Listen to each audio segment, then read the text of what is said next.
They felt like Alvin Bragg should have went forward with those cases, but Bragg didn't go forward with those cases. That is just not the case. Now, I do believe, and I... Just as a quick thing, I think I corrected him on this in the debate.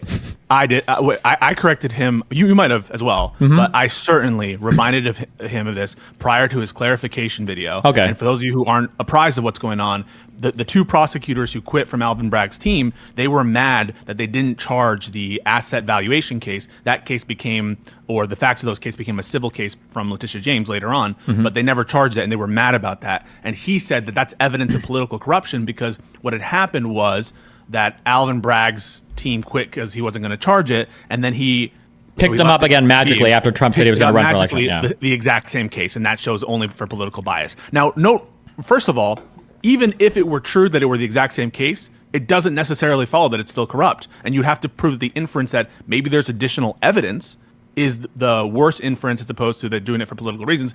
Also, everyone in their cat knew that Donald Trump was going to run again. So even if you were aware of all those, or you weren't aware of those facts, like genuinely, or even if the facts were as he stated, it still doesn't prove the point, or doesn't lead to, I think, the good conclusion that it was political. Yeah. But yes, and we reminded him of it prior to posting his clarification video. And so he posted a clarification video which repeated the lie that Alvin Bragg declined one case and then charged it like once again, even after being put on notice. And so that's a bad mistake, and it goes to his process, which is ultimately flawed.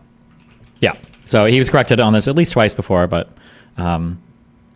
yeah. The one thing that I don't know how to express this. I do. There are certain facts that people can get wrong that are like, okay, I can understand that. And then there are facts that people can get wrong, and it's like, hold on. The fact that you don't understand this demonstrates a severe lack of understanding of something going on here, right? Maybe you think like Nagasaki was bombed before Hiroshima, okay? And you're discussing of like the impact of the bombs in World War II or whatever.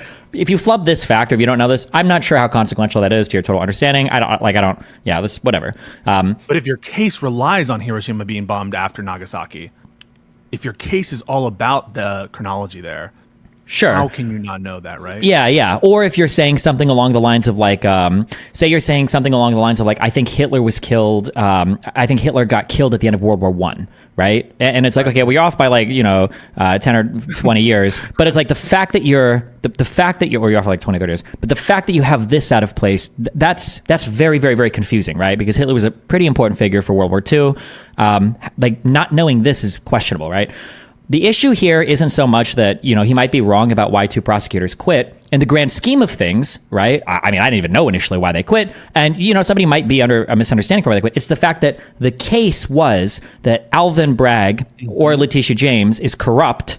And I don't know if it's Alvin now or Letitia that's more corrupt, because so much that was initially attributed to Alvin, we've now found was actually Letitia. But like, it's so corrupt. And here's all the pieces of evidence that I have to know this to be the case. Well, now in some of those things, the facts are incorrect in a way that completely changes your understanding of the underlying fact. That's significant, right? So all this to say that sometimes people can get major facts wrong that don't matter that much, and sometimes people can get minor facts wrong that are incredibly important just because of the type of case that they're building towards. And this is a thing where I don't understand how you can be incorrect about this when you were using this to build towards your other case. It shows that something has gone very wrong in the process. And the explanation, this is just another foreshadow, I'm not spoiling, the explanation.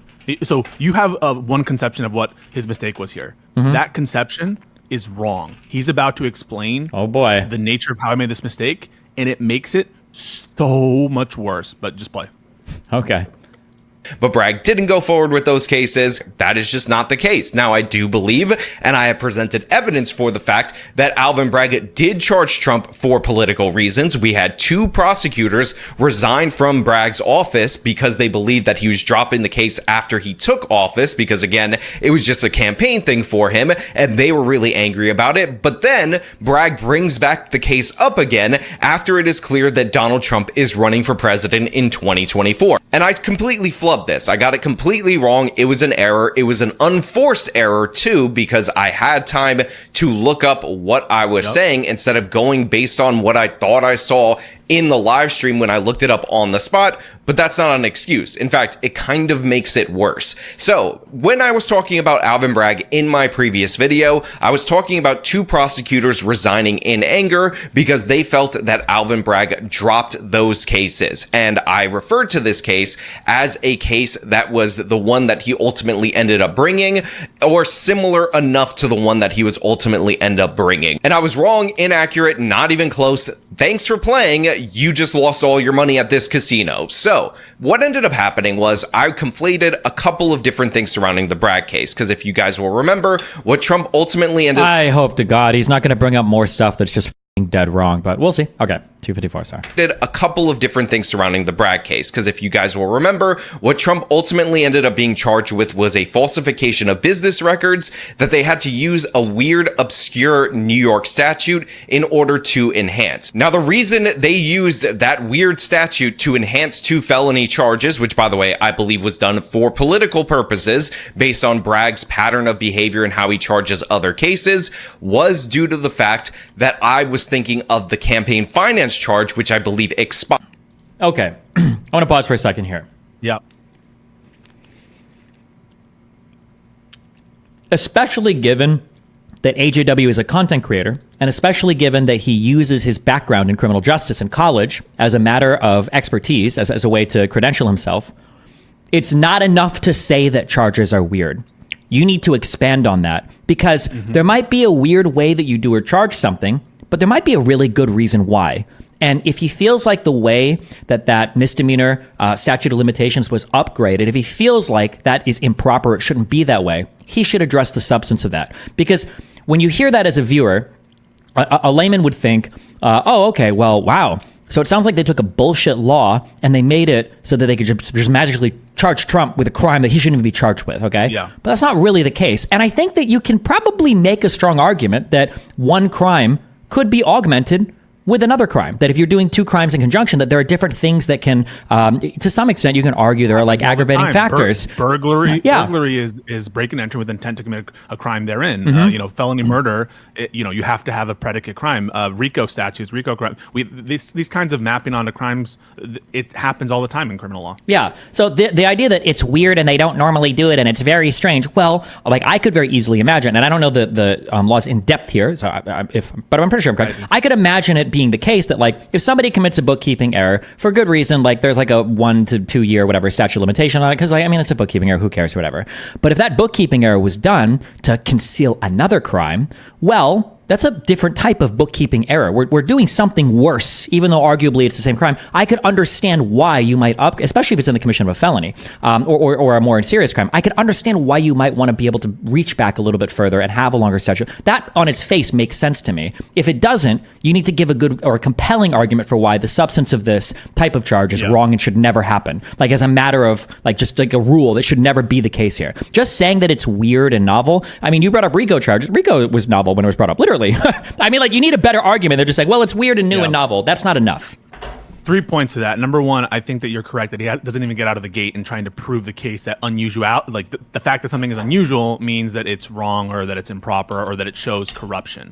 Something could be unusual because it just doesn't come up a lot, the factual pattern. This case, yes, he's referencing a specific statute which criminalizes in New York promoting a candidate through unlawful means. That was the crime that was used to upgrade the Bookkeeping? Falsification of business records crime. So the falsification of records was for the purpose of promoting a campaign, a political candidate using unlawful means. And the unlawful means used were one of 3 different theories: a campaign finance violation, tax crimes, and other business records violations. So that's it is an unusual thing to charge using like that specific election law, but it's also an unusual set of circumstances. And so you're going to need to prove that it was done for political reasons. That's number one. Number two, Stephen, you're completely correct in like how you're looking at this right now. He's about to rock your world though, because there's a more fundamental factual error with what he's doing here. And it's actually shocking that he made this error. To me, and you have to go back 10 seconds, and you have to. I'm going to see if you can get it. And I guess I'll leave it there. I'll let you do that right now. And okay. Actually, one more thing. Yeah. unusualness thing will come up later because that's the last thing he has, because he still maintains that this is a political prosecution. The only thing he's going to have is the unusualness. So that's going to come up later. But yeah, go ahead. Okay. Oh boy. All right. I'm trying my hardest. New York statute,